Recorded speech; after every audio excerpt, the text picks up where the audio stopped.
mas já era muito estabelecido, né? O mercado, nesse ponto, bem mais complicado, bem mais setorizado. E aí eu fiz o curso de Java na UF, eu lembro, era muito engraçado. O professor Carlos Ribeiro, podem procurar se vocês quiserem. Acho que ele ainda dá o curso ainda, né? Tudo bem, atualizado, não com a versão que eu fiz do Java. Mas eu fiz o curso de Java e aí comecei a trabalhar ainda no mesmo trabalho em que eu estava. Ainda trabalhava na DBA Engenharia de Sistemas e aí continuei trabalhando lá, só que em outros projetos Java, já para Caixa Econômica.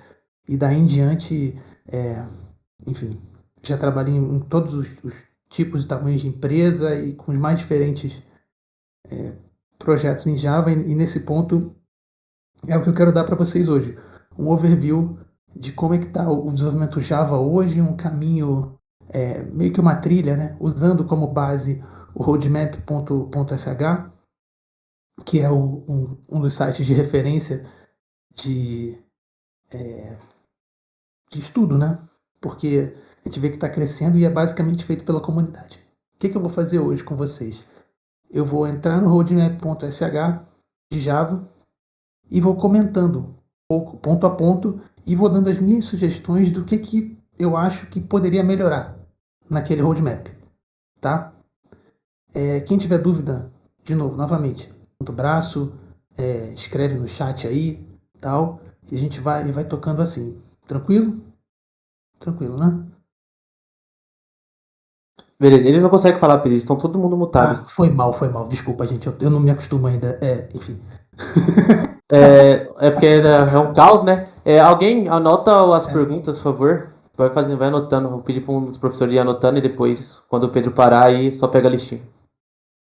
beleza. Então, se a gente, assim, eu vou entrar aqui, JP vai entrar ali e vocês podem entrar aí se vocês quiserem. Se vocês entrarem no roadmap.sh/java, vocês vão ver um diagrama estilo mapa mental, né? Do que é do que deveria ser os passos, né? Os primeiros passos, os passos avançados, né? E o que você deve ter atenção para aprender Java hoje em dia, né? Levando em consideração que o Java nasceu numa época em que não tinha essa divisão de front-end, back-end, você era desenvolvedor ou analista, era programador ou analista, não tinha isso, né? E tinha alguns que eram analistas e programadores, fenômeno exclusivamente nacional, né? Porque lá fora a coisa sempre foi muito mais organizada, então não tinha muito isso, cada um fazia seu papel.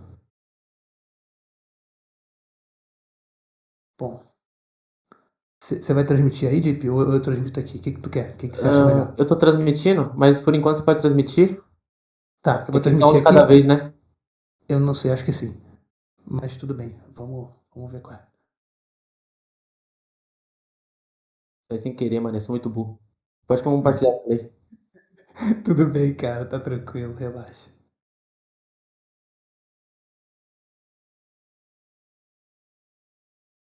Eu vou abrir uma janela anônima, só porque eu vou fazer buscas aqui, e aí, para simular o máximo possível vocês entrando sem nenhum conhecimento ou nada, nenhuma influência, né?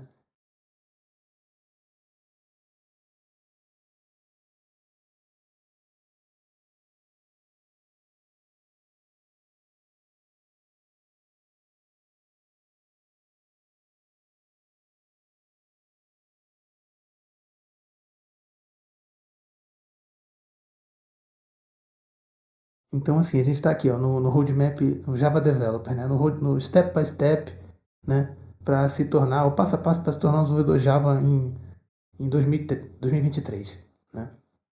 Então, essa aqui é uma sugestão e eu vou clicando ponto a ponto desses aqui e justificando por que eu acho que deveria ficar, por que eu acho que deveria sair, não é? E como que eu acho que isso se encaixaria melhor na vida de quem está estudando Java hoje para trabalhar com Java, né? Então essa primeira parte aqui, que é aprenda os fundamentos. Isso aqui, assim, no caso, ele dá vários links, ó, de sites que você pode aprender Java de maneira gratuita. E do mais básico, né? Por que é importante dominar o básico, não negligenciar o básico? Porque muito do que você vai ver daqui para baixo vai depender diretamente do quão bem você foi nesses fundamentos, sabe? Os fundamentos, eles não, você não precisa dominar todos eles, mas você precisa ter um certo nível de conforto, né? Não pode te causar nenhum incômodo. Começando pela sintaxe básica, você tem que entender por que o Java é daquele jeito, tem essa estrutura. Por que ele tem essa estrutura? Da onde ele é, ou do que ele herdou, né? Aqui ele não fala, tá vendo? Nesses links aqui, ele vai dizer para você o que, assim, o básico do básico, né? Onde você coloca as chaves, o que é um método, como que você compila, tá vendo? Isso aqui assim, é o que geralmente mostram para a pessoa amar ou odiar Java, ou porque a pessoa, assim, são os rudimentos, né? Com o que você pode nomear uma classe, o que você não pode nomear uma classe, né? O que são identificadores, né? Como é que o Java trata os espaços, como é que é os modificadores de acesso, ou seja, como é que o Java enxerga essa questão de permissão interna, quem pode fazer ou ver o que, né, dentro dela. Claro, as palavras reservadas, ó, da linguagem. Então, assim, você vai se utilizar dessas palavras reservadas para poder escrever qualquer lógica, nem que você não queira decorar, você vai decorar com o tempo. É inevitável, né? E aqui são exemplos básicos de implementação, né, de qualquer coisa. Igual a esses outros vídeos aqui, ó, a pessoa explicando a sintaxe do Java, tá vendo? Ó. Tem vários. Cara, material do Java básico tem, assim, de amplo aspecto na internet, sabe? Do básico da sintaxe. Depois do básico da sintaxe, você tem que, né, eu acho que esse básico da sintaxe aqui, ele puxa automaticamente os tipos de data. Por quê? Porque você já está escrevendo, você já entendeu o que você vai escrever, né? Assim, mas aí como que você vai escrever? Você precisa enriquecer isso, né? E aí você vai começar a trabalhar com os tipos né, de dados do Java, né? Os tipos de variáveis. Então, isso aqui, ele, como você já identificou no básico do... Tá, não é nada, beleza. Como você já identificou antes, no básico do Java, que ele é um filho do C, do C++, agora você vai começar, ó, podia ser muito bem um código em C, mas pode ser um código em Java, então é a mesma coisa. Aqui você vai começar a, a enriquecer o seu vocabulário. Você vai trabalhar com as variáveis e vai entender como é que uma variável funciona, onde ela vale, onde ela não vale, né? O que é um tipo, o que é um tipo primitivo, o que não é. Ó, tá vendo aqui? Ó, isso aqui, esses são os tipos primitivos que o Java herdou muito do C, né? São tipos de dado, né? Quando ele fala de primitivo e não primitivo, né, são tipos especiais que podem ser reduzidos a caracteres e espelhados com a tabela ASCII. Isso o Java obrigatoriamente herdou do C. Não tem como. Se você estudar história, você vai saber disso, né? Olha lá, e como você trabalha isso ó, tá vendo? Os tipos de valores, ó, os tamanhos dos tipos, né? O que cabe em cada coisa. E aí aqui você entende a necessidade do Java de transformar uma coisa na outra, uma variável na outra, né? Um tipo de variável. E isso aqui perturba muito a vida do programador comum, questões de cast, né? Cast é o que é? Você está dando contexto para o compilador para ele entender o que ele tem que fazer. Porque senão, você vai falar Lima. Quando eu falo a palavra Lima, alguém pensa na capital do Peru, alguém pensa na ferramenta, outro pensa na cor, outro pensa na fruta, enfim. E por aí vai, né? Vai saber. Outro pensa na família Lima, gosta de música e... Mas é isso que o Java faz. Uma coisa que não está aqui nesse link, não sei se está nos outros, que fala sobre variáveis Java, e é uma coisa que cai bastante nas certificações, que eu acho que vale a pena entender. Toda passagem de parâmetro no Java é por referência. O que quer dizer isso? Quer dizer que você, a não ser os tipos primitivos, que são aqueles que eu mostrei para vocês aqui, ó, os tipos primitivos que são os redutíveis que podem ser representados por números. Por quê? Porque eles são, quando você passa um tipo primitivo, você passa uma cópia do valor, não a referência de onde está esse valor na memória. Por que isso, Pedro? Porque é mais fácil, é mais barato, entendeu? Assim, alguém chama, igual aquela menina do Strange Things, né? Ela chama 11. Mas o que é mais fácil? Você escrever a palavra 11 ou mandar o número 11? Então, o Java ele tem essa inteligência. E isso dá muito problema, às vezes, né? Os tipos não primitivos, em geral, são imutáveis. Principalmente string. String é imutável. Então, quando você pode até criar outro string, ele vai criar outra string em outro lugar, sobrescrever a referência. São nuances, são pegadinhas dos tipos de Java, dos tipos de data types, né? Dos tipos de Java, das variáveis de Java, como o Java lida com, com essas coisas. Né? Condicionais, nem preciso dizer, né, gente? Isso aqui é basicão, né? Desde o tempo da Ada Augusta, porra, tá tranquilo. Aí é como é que faz o if, como é que faz o else, quando que usa o switch, quando que usa os operadores ternários, né?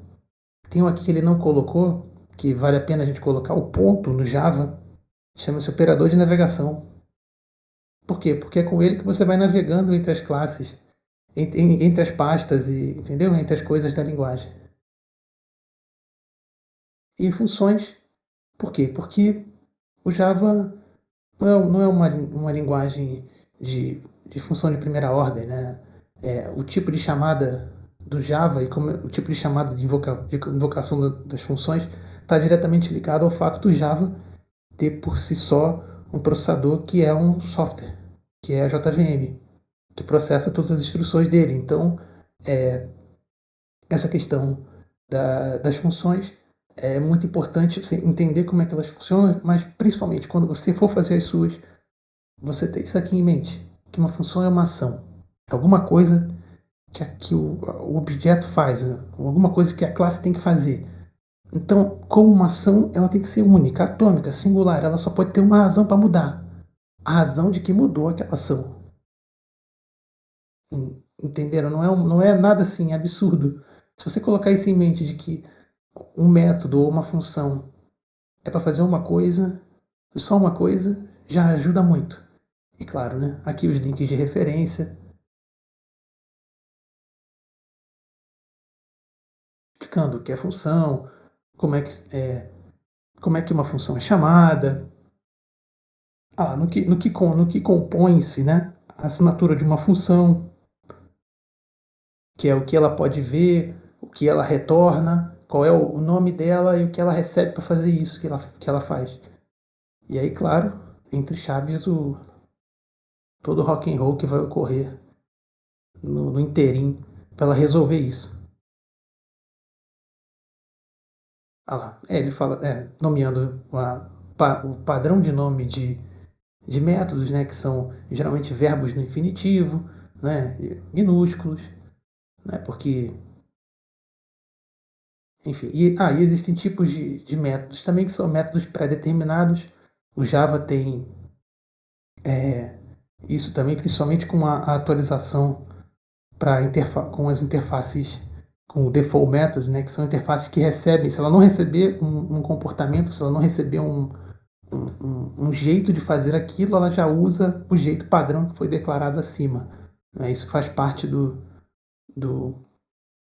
dessa questão dos métodos do Java, das classes, da herança. Isso a gente vai falar daqui a pouquinho. Eu tenho que controlar o tempo, hein, gente? Senão eu vou. Mas até aqui eu acho que é bem simples e qualquer tutorial pode resolver, pode ajudar bastante. Não tem muito mistério.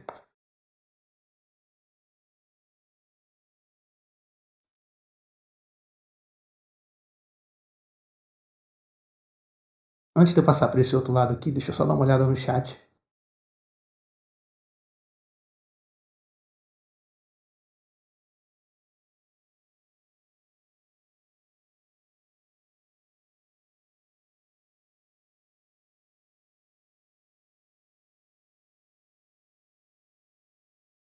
Dá agonia, né? A gente é acostumado só falando um monte. Não, pois é, pois é, pois é, pois é. Não, tá tranquilo, tá tranquilo. Acho que aqui no chat aqui também tá tudo certo.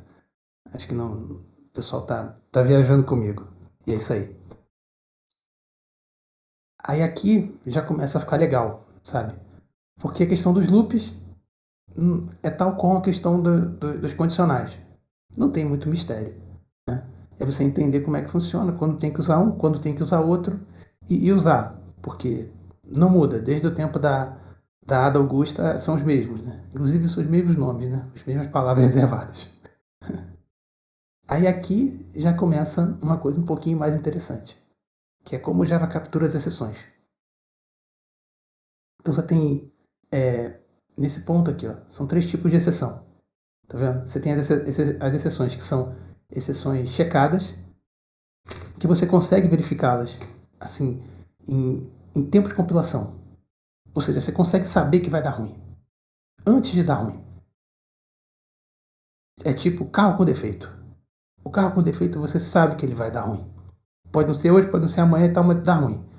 O runtime você não consegue verificar. É tipo como se fosse um motorista que não dirige bem.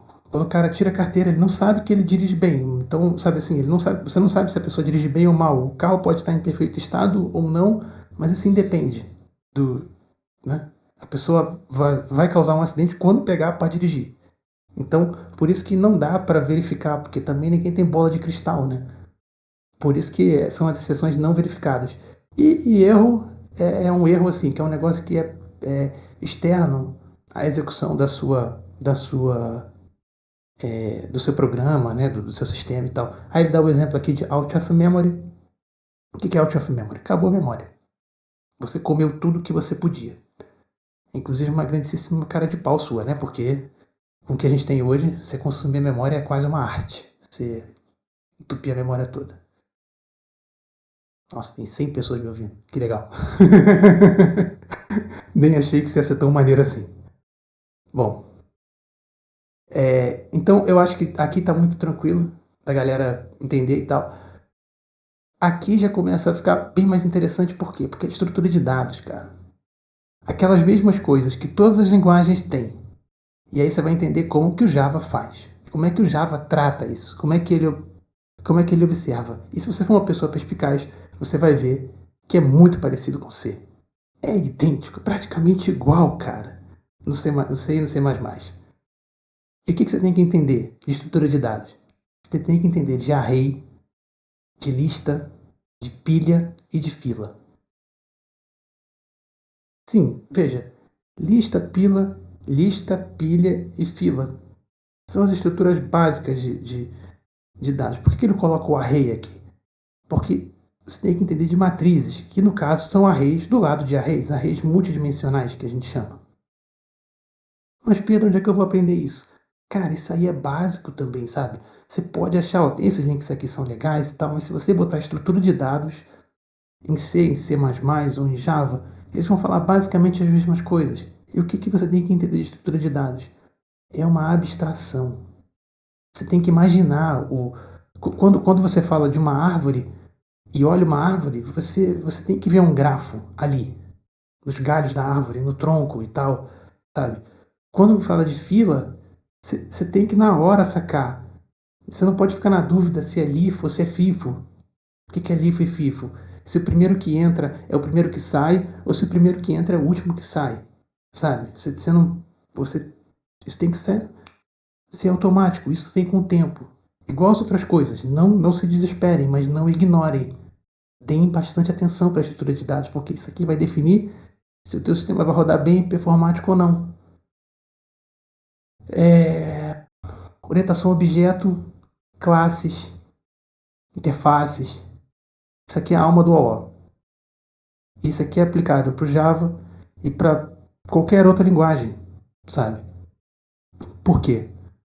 Porque o Java não só herdou do C, mas o Java ele tem uma interpretação particular sobre, por exemplo, a questão da herança. O Java não tem herança múltipla. Ele tem uma herança simples e pode ser simulada a herança múltipla através do default method, né? Que é isso que eu falei para vocês, que se a pessoa não implementa uma interface, ele pode pegar quando fala implementa, quer dizer escrever o código do que vai fazer, né? O próprio conceito de classe já é uma abstração de alguma coisa da vida real. A gente pode fazer um outro dia e falar só de O. A gente vai ponto a ponto aqui. Mas o que você tem que entender de O é que isso aqui foi inventado para um cara que era um microbiólogo explicar para um matemático como funcionava o corpo humano. Então, os objetos, se você imaginar um objeto como uma célula, o object, a classe object, que é o primeiro objeto original, como uma célula tronco, e ver que a questão de especialização nada mais é do que uma função que aquele objeto toma, assim como uma célula, né? Assim, uma célula, sei lá, do fígado, se você botar ela no coração, ela não funciona, ela funciona no fígado, que faz parte do sistema digestivo, que faz parte do corpo humano. Então, orientação a objeto, no fundo é isso, sabe? É ir encapsulando as coisas e abstraindo suas complexidades para encarar que os comportamentos são polimórficos, porque a célula do fígado é minha célula, do meu DNA, ela não muda, né? E a célula do meu coração também, elas são minhas células e elas herdam certas características. Por quê? Porque trabalham com o meu tipo sanguíneo, porque entende? Então isso aqui e elas têm também no fundo um contrato, uma interface é um contrato que você estabelece, né, entre duas partes. E aí eles concordam fazer isso, né? Tipo, sei lá, o coração concorda em se esforçar e bater, e o fígado concorda em filtrar, tal, né? Ou metabolizar, enfim, nesse ponto eu não sou biólogo. Mas tem que ser simples nesse sentido. Porque se não for simples assim, perde a força. E aí vocês se embananam todo. Não pode. Mas beleza, depois a gente pode falar mais de O. Package nada mais é do que a organização de como que os arquivos estão na sua aplicação. E como que o Java consegue achar eles também, como o compilador consegue achar eles. Toda classe tem um nome, e toda classe tem uma coisa chamada FQDN, que é um nome totalmente qualificado. Full Qualified Name, né? FQDN, eu não sei, enfim, a sigla é essa aí, pode procurar. Mas o que é? É o nome do package, ponto, o nome da classe. Isso aqui, ó. java.sql.date. Que é diferente do date, do Java UtilDate. Esse date aqui é o date do dia, é o tipo de dado, é o do dia. Esse aqui é o dia do SQL, não é o dia do calendário. Então, o package, assim como o tipo, ajuda a localizar, dar contexto às classes e organizar o pagode, né? Porque senão fica esquisito. Isso é tabu, isso aqui. Java, acho que isso aqui não deveria ter. Não desse jeito, files e APIs, né? Não deveria ter, porque assim, escrever e ler arquivo em Java, arquivo texto, é exceção, tá? Isso aqui eu acho que não. Você pode aprender, deve aprender, porque você vai trabalhar mais cedo ou mais tarde com isso no legado, mas não vai rolar. Não rolaria tão fácil assim. Então, a questão de chamada dessa API, sim, com certeza. Mas a questão de trabalhar com arquivos, não concordo. Quando você começar a estudar isso aqui, praticamente você vai acabar mergulhando nesse Go Deeper aqui. Esse Deeper nada mais é do que você vai entender problemas reais e trabalhar com problemas reais do Java. Ou seja, você vai trabalhar, por exemplo, com gerenciamento de memória. Só que esse gerenciamento de memória, o que é? É como você pode extrair melhor os recursos da JVM. Então você ajusta a quantidade de memória que ela vai usar em um tipo de processamento, você pode dar mais prioridade para uma classe, para um método ou outro. E aí são coisas específicas. Não mexa nisso, a não ser que você precise muito. Por quê? Porque errar é fácil. E se você erra no atacado, você não erra no varejo. Tudo que está processando naquela JVM vai sofrer. O que você deve prestar atenção e dar valor? Collections. Dê valor às collections. Por quê? Porque é o outro passo da estrutura de dados. As collections no Java, elas dão a facilidade que a gente precisa para trabalhar com as estruturas de dados. Olha lá. Você pode ver. Esse diagrama é lindo, né? Olha lá. Da onde estão essas coleções aqui, de que estrutura de dados elas herdam, né? E como elas podem ajudar a gente a trabalhar melhor com essas estruturas de dados. Pedro, você vai falar de cada uma delas? Claro que não, você vai estudar. Porque você tem um cérebro inteiro, não tem meio cérebro. Então, mas o que você precisa saber? Que quando você falar lá do S, do L, do solid, do princípio da substituição de Liskov, você tem que entender que a Bárbara Liskov estava lidando com isso aqui. Ela estava lidando... isso aqui é o princípio da substituição de Liskov. Você colocar uma list, mas no fundo, quando você for trabalhar com array list. Entendam, isso aqui é fundamental. Então não adianta ficar chovendo no molhado do que é lista encadeada, do que é um set, a diferença de um set, né, de um vector para uma lista encadeada. Isso aqui, cara, é uma brincadeira que a gente pode ir até amanhã. Mas não é o foco. Mas você tem que saber, porque isso aqui é seu dia a dia. Você não vai viver de programar em Java sem saber quando você tem que usar um set, quando você tem que usar um list, qual a diferença de um para outro. Tá vendo? Tô passando assim só para não desanimar ninguém. E é isso. Collection. Serialização. O que é serialização? É o desespero do Java, né? Se alguém puxar a tomada, o que acontece? O processador é um software. Aí ele não vai perder tudo. Qual o recurso que ele tem para não perder tudo? Me copia tudo em disco. Né? Persista tudo que está na memória no HD. Ou sei lá, né? Pega, manda para outro servidor. Enfim, isso é que chama serialização.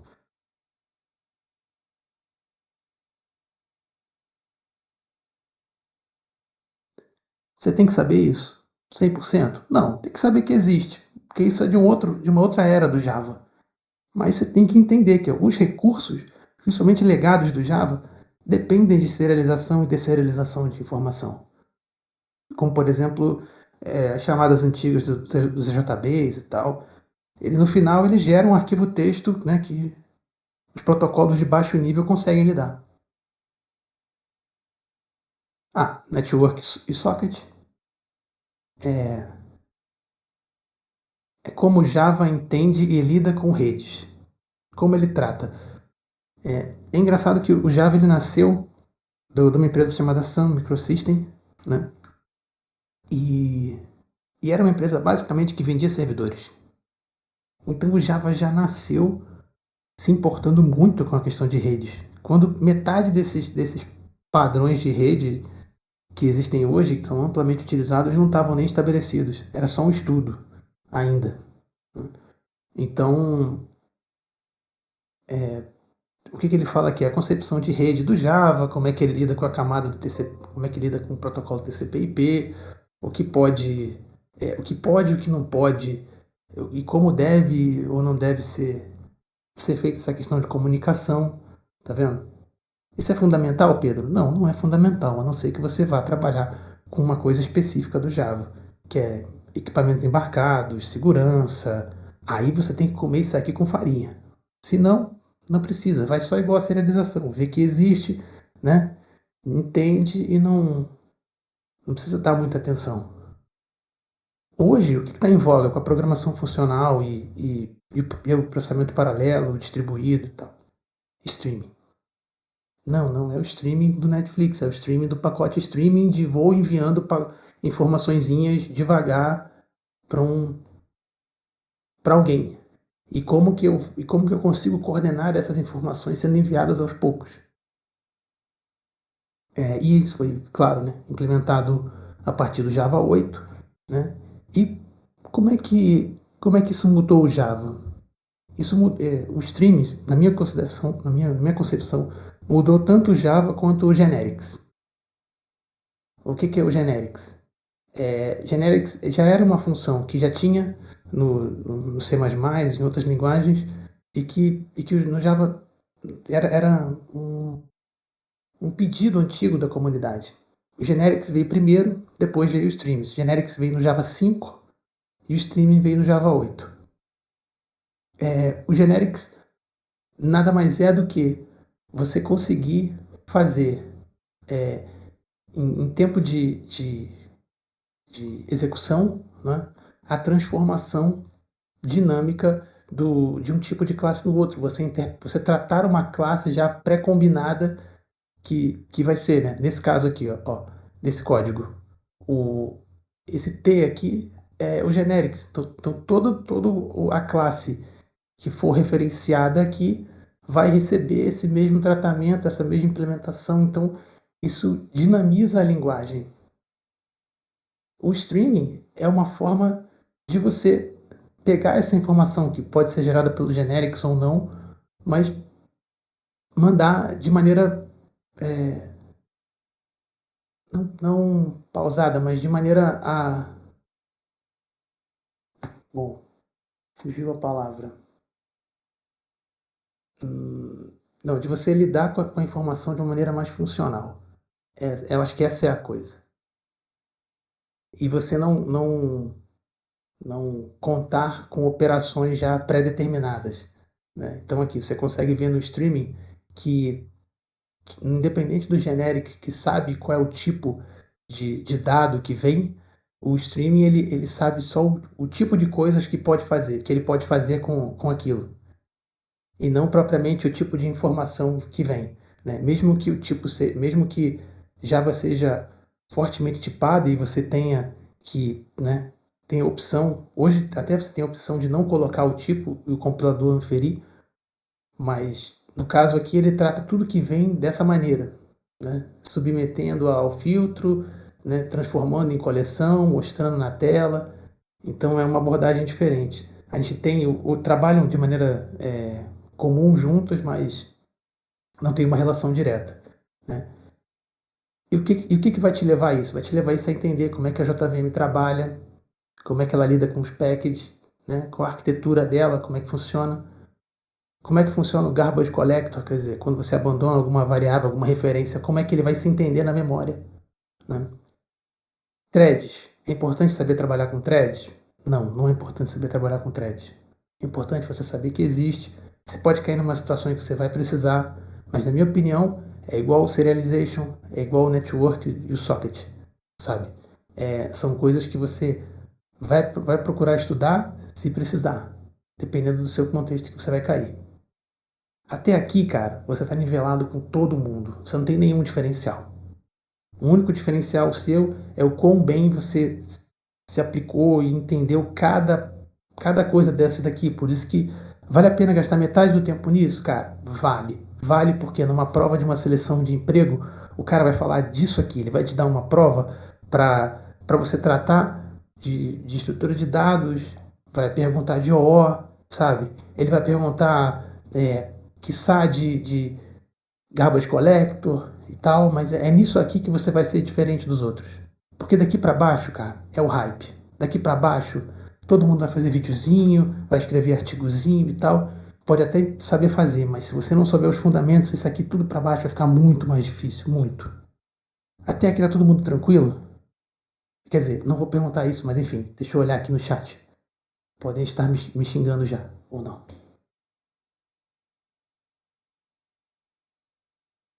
É isso aí, tá bom, top, beleza, tá. Boomer, fala pra cacete, tá bom. Vambora. Tá bom, vambora. Então, assim, qual é o lance agora? O que vocês têm que... da onde você iria aqui? O que você precisa saber aqui? Primeiro, build tools. O que é um build? O que é uma ferramenta de build? É a maquininha, né, cara? É o processador, é o seu moedor de carne, é o seu... literalmente a sua máquina que vai fazer o resultado do seu trabalho. O seu moedor de cana.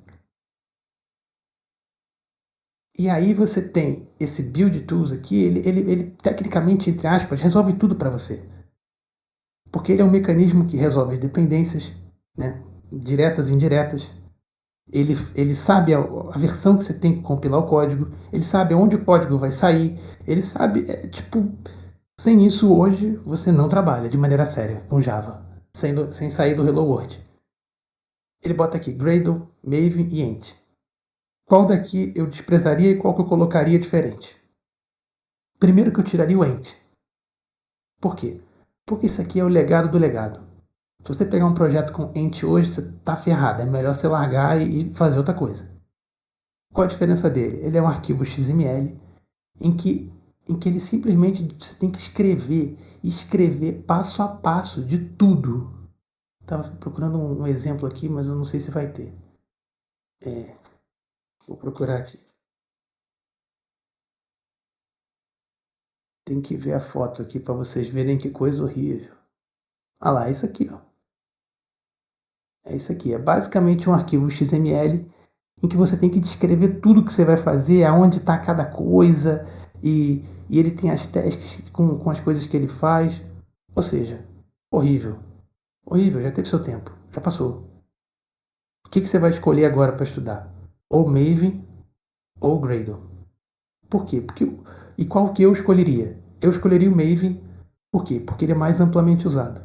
Ele tem mais tempo que o Gradle e ele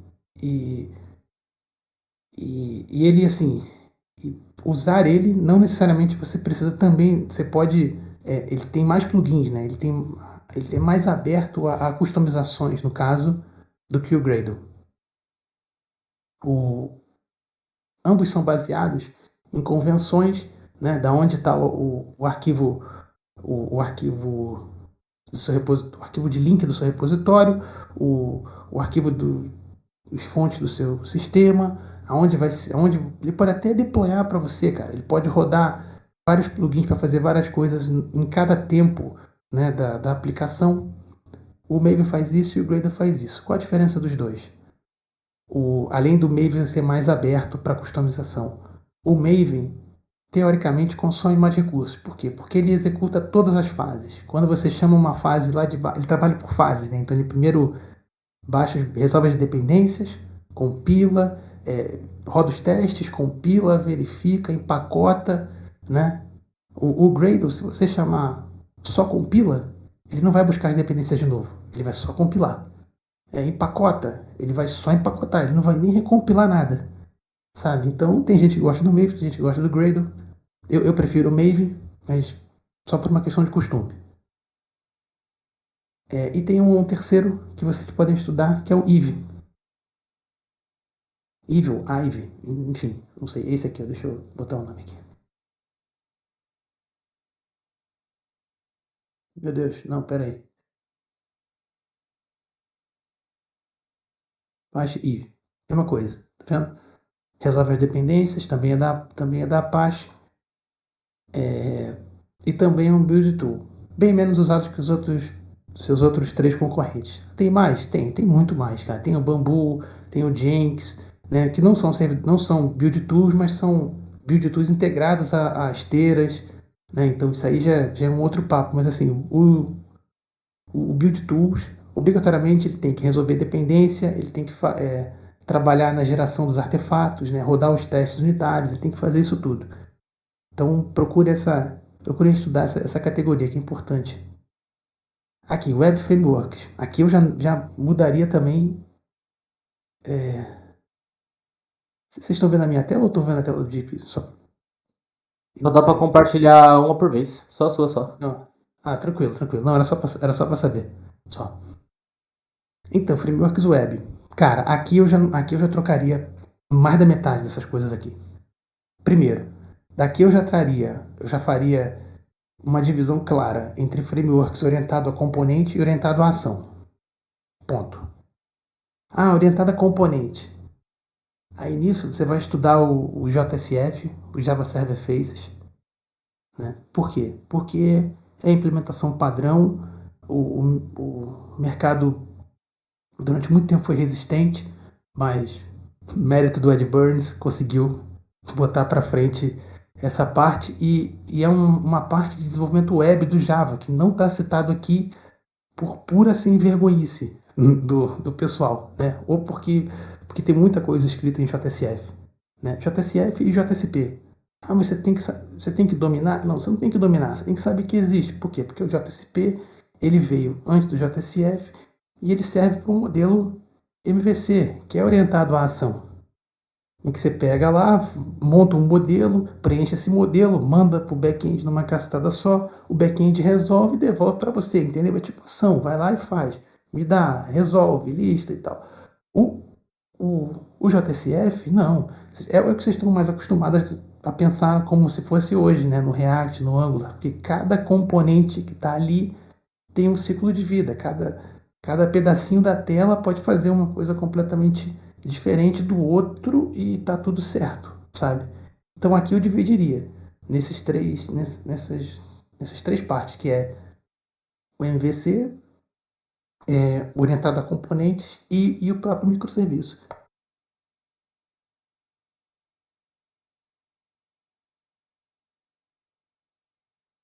Espera aí que eu vou beber uma água rapidinho. O microserviço o que é? É o Spring Boot.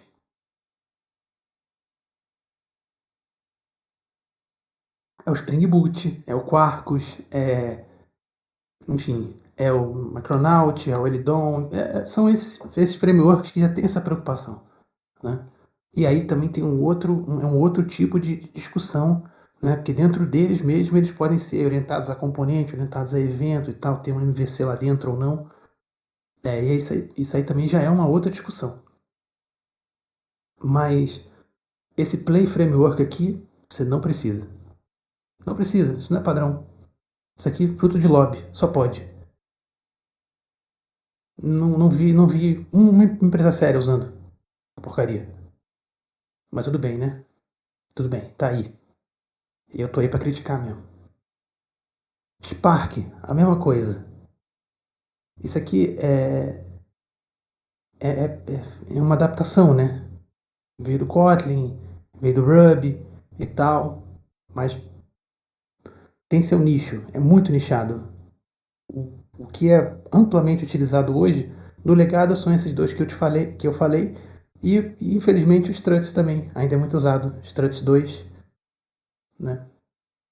Também é muito usado no legado. Então essa é a parte do Java Web que você tem que ver hoje. Tem outros frameworks? Tem vários outros frameworks. O que você tem que entender? Como é que ele enxerga a questão do processamento das requisições? É numa coisa só? É orientado à ação? Ou é descentralizado, que é orientado a componente? É isso que você tem que prestar atenção quando você vai desenvolver com Java ou com qualquer outra coisa, porque isso foi basilar nas decisões arquiteturais dos frameworks. Deixa eu só olhar o chat aqui.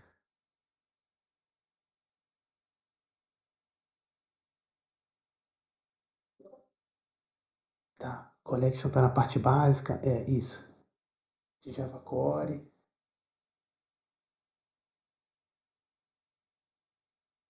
Eu citei o Quarkus, cara. Então, o Servlet é isso. O Servlet, ele faz parte da geração do web do Java, né? Da geração MVC, né? O Servlet implementa isso. O que era o Servlet? Não está aí também, não está aqui também. Mas o Servlet, ele é o início do Java querendo dominar os dispositivos embarcados. E a ideia é que o Servlet fosse o nome de referência do Java para implementar protocolos mais aleatórios possíveis. E aí, claro que o primeiro protocolo que foi implementado no Servlet foi o HTTP.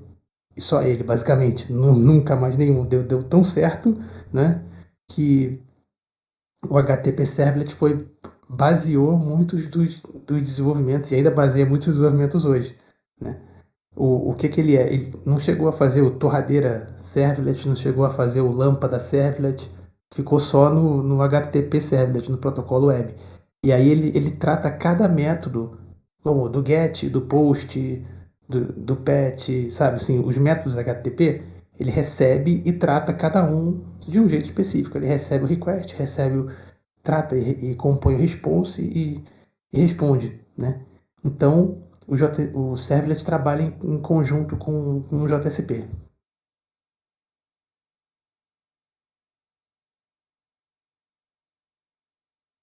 É muito esculacho no Tênis, cara. Ah lá, JSP, JSF é o async, sync do Java? Não, não é. Não é. Não tinha essa preocupação. Não tinha isso. Não é multithread como você está imaginando, Cauê. Não, não é. Tá. Realmente não é estranho.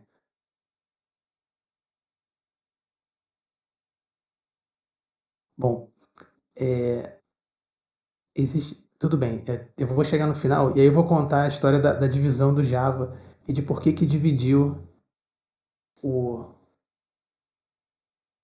Eita porra, peraí, o pessoal colocou as perguntas em outro lugar. Olha que legal. Eu ia mandar no final.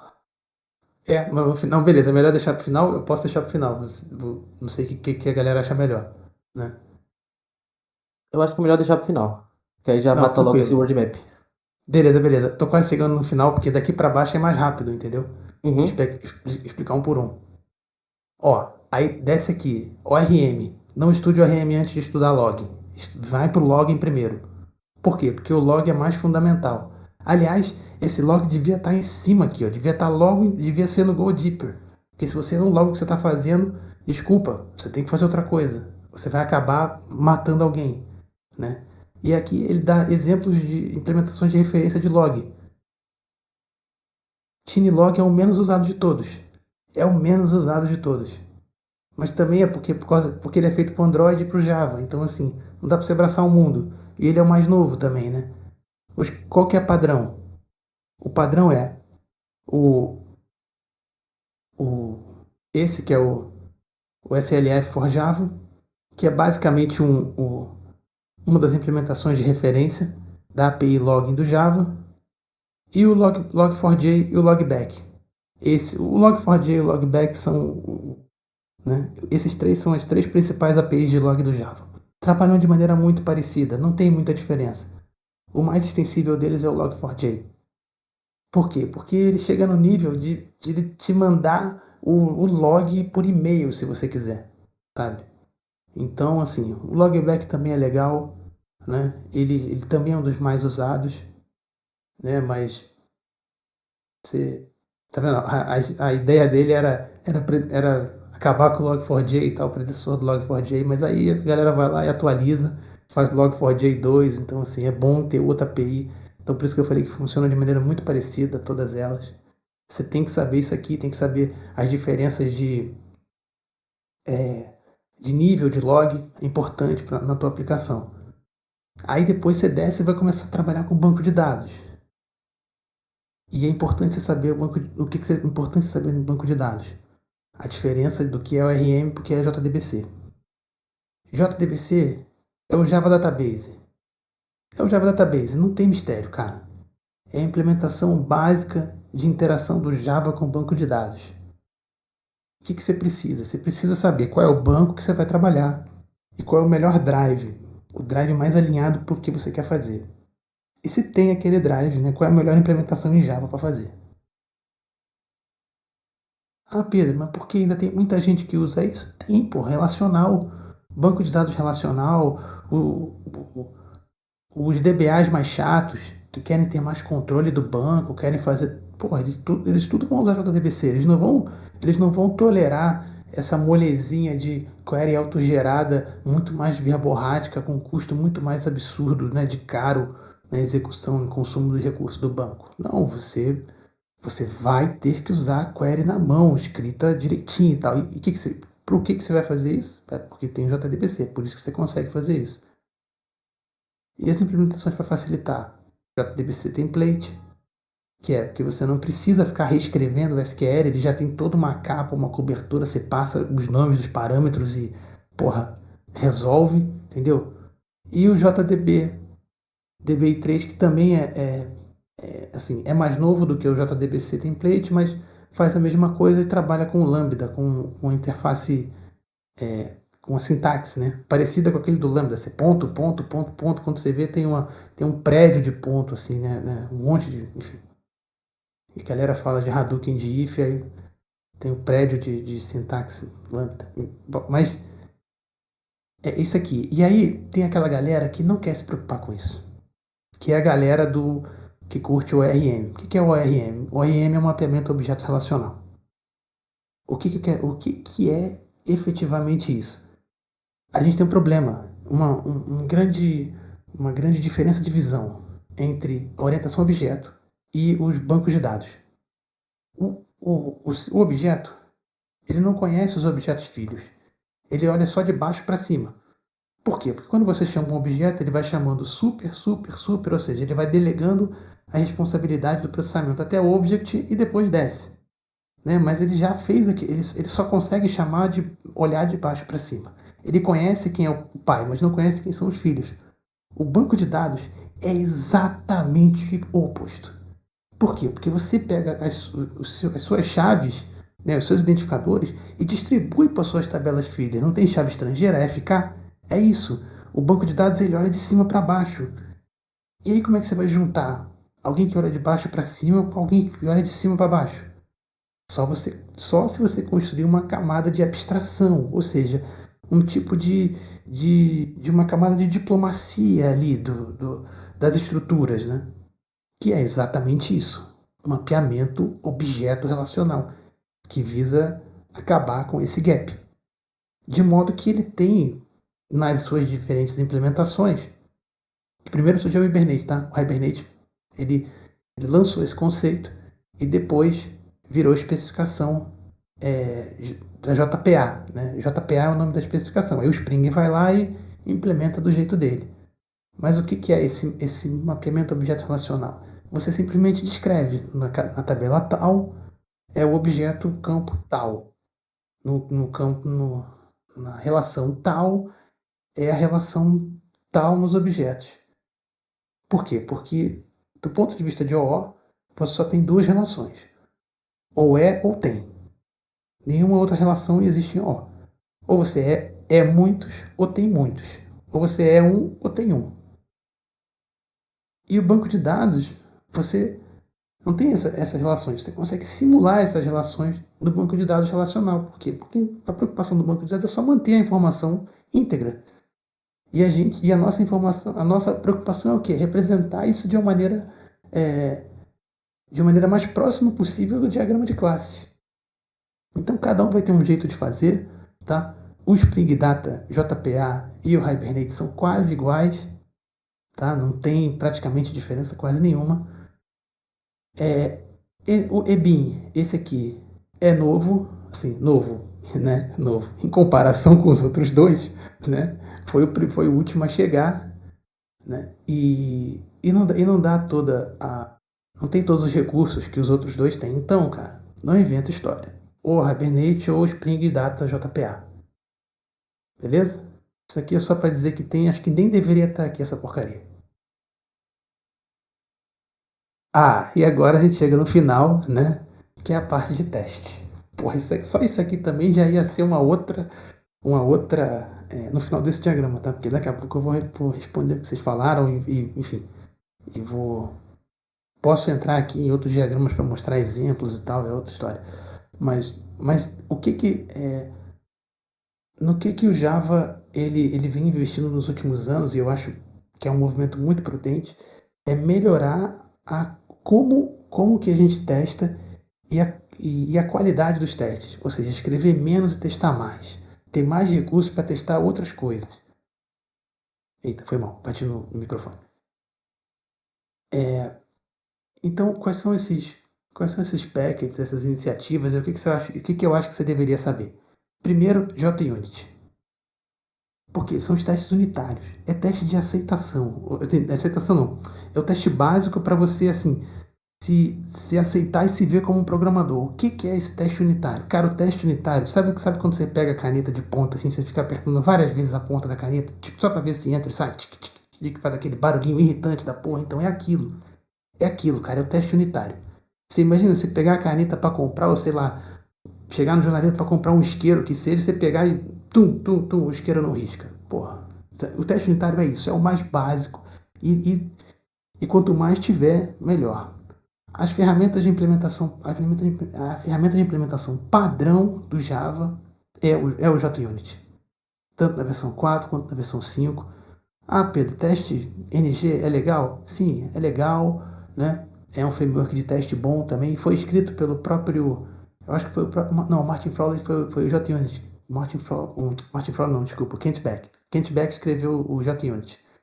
Não foi o teste NG. Acho que o teste NG foi outro daqueles lá, mas enfim. É uma outra implementação que usa fit, retrofit, né? Então, vale a pena, se eu fosse você, investir em tempo no JUnit.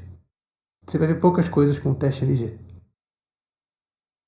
Os testes de integração, ou seja, como é que uma funcionalidade chama a outra? Como é que uma funcionalidade depende do que ela vai receber da outra? Como que você vai simular isso?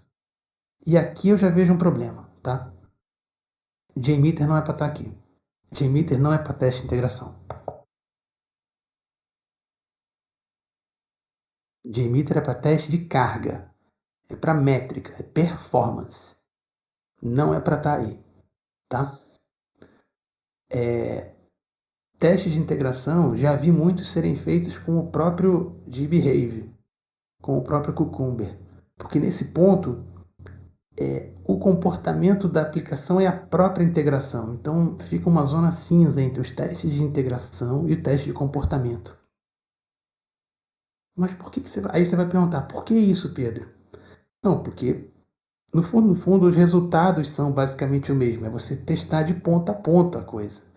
E você fazia até simuladores de tela, não sabe aquele robozinho? Aqui ele não colocou o Selenium. Porra, por que não botou o Selenium? Tinha que botar o Selenium, tinha que botar o Play, o que a Microsoft fez, o Playwright.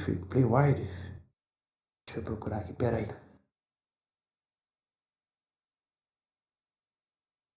HT. Não, peraí. Achei. É só escrever errado que o Google corrige. Esse aqui, olha lá. Tinha que ter posto esse. Por quê? Foi porque a Microsoft fez? Não, mas foi porque é a mesma ferramenta com a mesma sintaxe, testa Java, testa Node, testa Python, testa .NET. Porra, por que não botou lá? Não sei, mas tinha que estar. Ah, em qual vai ser? Vai ser no teste de comportamento ou no teste de integração? E eu colocaria no teste de integração. Mas se alguém colocar no teste de comportamento, não vou xingar não. Tá certo também. Por quê? Porque faz parte do comportamento da aplicação. Agora, você vai me dizer que o JMeter vai fazer isso? Não vai. Deixa eu ver aqui. Ó, vai botar aqui JMeter. E se você clicar, você vai ver que é open source focado em load test. Ó, aqui, ó, olha lá. Teste funcional de comportamento, mas load test. É um teste de performance. Para comportamento, mensuração e performance. Então ele é muito mais usado para performance do que para comportamento. De modo que ele é até ruim para ver o comportamento que está dando errado no comportamento. O Cubes não conheço, nunca vi nenhum projeto usar, tá? Mas é uma DSL para testar o serviço REST, né? Qual eu usaria para testar serviço REST? O REST ele já é muito mais amplamente utilizado do que o cookies, tá? Então, se fosse você, eu usaria esses aqui porque tu escreve assim como se fala, né? Deem preferências a teste que abraçam a linguagem funcional. E esse Mockito aqui, funcional não, linguagem natural, desculpa, né? Errei a palavra. E o mocking, ele aponta só o Mockito, mas tem várias outras ferramentas de mocking. O Mockito é a mais padrão, tá? E o que é esse mock? É você simular os artefatos que você precisa para fazer os testes funcionarem. Então você consegue, sei lá, simular a saída, a resposta de um serviço, simular uma lista preenchida ou não. Isso aqui tudo vai como o mock. Não se contentem com o Mockito, tá? O Mockito é o melhor que tem hoje, mas não se contentem com ele. Tem outras boas referências aí. Eu acho que a gente vai chegar no final aqui. Eu vou só parar de compartilhar a tela no final do roadmap. Agora eu vou falar das respostas e provavelmente vou ter que abrir outros roadmaps. Enfim, o JP vai abrir aí, compartilhar a tela com vocês. Eu vou chamar o José. Bati 1 hora certinho. É isso. 1h05. Né? 1 hora certinho, né? Tô bom Olha o tanto de na cara aí, métrica Pedro. do tempo. Caraca, mais de 100 pessoas. Porra, valeu, galera. Eu estou me sentindo muito bem. Ó, o José subiu aí, ó. Vou chamar o Torreto também. Deixa eu ver as Legal. perguntas, cara. Cadê? Como que você vai fazer o JP? O Cauã te ajudou a trazer as perguntas, os questionamentos ali da galera, vocês manteve anotado aí, você vai trazendo e lendo pro Pedro, como que você vai agir aqui? Não, eu vou mandar. O pessoal mandou o link no chat, ó. Se você abrir isso aí, o pessoal mesmo eu tô escreveu vendo as aqui, ó. perguntas. Abre aí, José. Eu tô vendo aqui. Caraca, já mandaram o meme aí, John Wick, aí tá certo. Achei maneiro. Bom. Por favor, respeitem a ordem. Cacete. Vamos lá, peraí. Deixa eu ver qual a pergunta aqui. Hoje, vou pegar essa daqui, ó. Hoje em dia... Aí, mano. Em geral, com o mouse em cima eu não consigo ler. Respeito o velho, pô. Conseguiu achar aí, ô José, as perguntas? Aqui. Hoje em dia, a escolha entre C, C++ e Java ainda pode ser feita pelo mercado ou é pensar na aplicabilidade? Cara, o C++ tem um escopo muito maior do que o do Java. Ah, Pedro, como assim? Pô, o Java quer dominar o mundo, quer todos os dispositivos do cacete. Mas não, cara, o C++ está programando foguete. Está programando outra... A JVM foi feita em C, em C++. Tem uns pedaços em assembly na parte do class loader, mas assim... Entenda, é outro tipo de... Não é outro tipo de programação, mas é outro tipo de escopo de trabalho, sabe? O C++ ele não é tão corporativo, ele é mais pesquisa, né? Você vai trabalhar mais em laboratório, você vai fazer outras coisas, né? E é isso, bicho. Em minha opinião, é essa a diferença do C++ pro Java, né? Melhores cursos para quem está iniciando. Quer conseguir uma vaga back-end Java e Júnior. Cara, melhores cursos. Eu, nesse ponto, não tenho, assim, uma recomendação específica, né? Porque meu curso que eu fiz foi aí, cara. Foi do professor Carlos Ribeiro, da UF, há muito tempo atrás, e acho que ainda é presencial. Não, era presencial, né? Na época eu tinha que escrever uma carta dizendo por que você queria fazer o curso de Java. Porque o cara era professor de universidade, né? Tinha isso.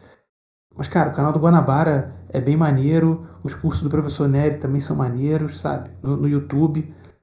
Curso mesmo, cara. Eles não vão te dar essa visão, né? Mas qualquer um, desde que você se aplique mesmo e pratique. Não é uma questão de o curso melhor ou pior e tal.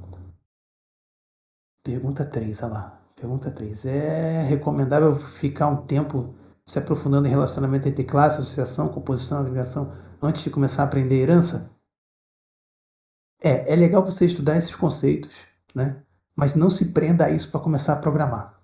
Sabe por quê? Porque se você esperar as condições CNTP, né? Condição natural de temperatura e pressão, para poder começar a programar, meu irmão, esquece, você vai aprender coisa nova todo dia, né? Procura ver as bases aí da O e você já está certo só de ter essa preocupação. Mas mete o braço, parceiro. Programa, não tem essa não. Sacou? Veja, não é pré-rec. O pré-rec é tu querer saber lógica e tal e partir para dentro. Os métodos de map, tais como treemap, hashmap, setmap, são comumente usados em nível de produção ou só em alto nível das aplicações? Não, são usados em produção. São usados em produção, claro que são usados em produção. É óbvio. Inclusive, eles são tão especializados assim para serem usados em produção. Senão não tinha tanto, né? Senão não tinha tanto. Explique sobre teste unitário em caso prático do dia a dia. Como é que é o nome do... que é o interruptor da sua casa, pô. Você tem que testar. Mas aqui só recebe string. Não, meu irmão, você tem que testar se recebeu a string. E se não receber string, e se recebeu um número? O que vai fazer? É o teste unitário que vai dizer. Você tem que botar uma coisa na sua cabeça. Se o método ele só tem uma razão para mudar, o teste unitário só tem uma razão de existir. É ver se aquele método está respondendo como deveria. Ponto. Independente de qual é o método, se tu está trabalhando na tua casa, se tu está trabalhando na empresa. Não faz essa distinção que é pior. Cadê, mano? Cadê? Até quando posso utilizar if, quando posso utilizar switch? Você tá de sacanagem, né, meu irmão? Porra. Não existe, que negócio é esse, rapaz? Não existe regra, não existe lei. Não, até 2 ifs? Não, 3 tem que usar um switch. Quem falar isso pra você é um idiota, tá? Não fala, não respeita as pessoas que estabelecem uma regra e dizem, vai ser assim. Não, porra, tem determinados casos que tem que botar 2 kg de if, infelizmente. Por quê? Porque a situação, naquele contexto, demanda, pode usar um switch, pode melhorar? Sempre pode melhorar. Essa é a beleza da nossa profissão. Sempre pode melhorar. Mas se você, tava num dia ruim, meteu o if lá, irmão, não se culpa por isso. Acorda num dia melhor e fala, vou melhorar, vou resolver isso aqui. É simples assim.